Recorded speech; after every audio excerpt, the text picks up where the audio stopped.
गुन्हेगारांना धडा शिकवण्यासाठी पोलिसांचा कठोर निर्णय. कडक कारवाईमुळे गुन्हेगारांमध्ये भीतीचे वातावरण. 2. शांततेत साजरे होणार निवडणुका.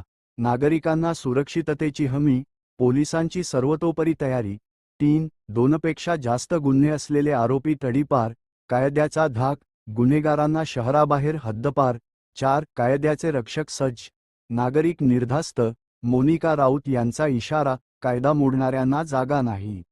डेझ न्यूज मराठी प्रतिनिधी एजाज शेख, नाशिक. आगामी येणारे नवरात्र उत्सव व आगामी महानगरपालिकेच्या निवडणुकांच्या पार्श्वभूमीवरती परिमंडळ 1 अंतर्गत सराईत 11 गुन्हेगारांना 2 वर्षासाठी तडीपार करण्यात आलेला आहे.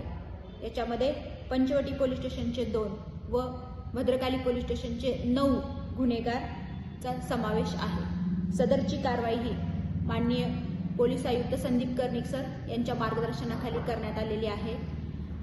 सदर कारवाईमध्ये 2 आणि 2पेक्षा जास्त गुन्हे असणाऱ्या गुन्हेगारांच्या याद्या तयार करण्यात आलेल्या आहेत व MPDA, मोक्का व तडीपार अंतर्गत कारवाई सुरू ठेवण्याबाबतची मोहीम सुरू झालेली आहे.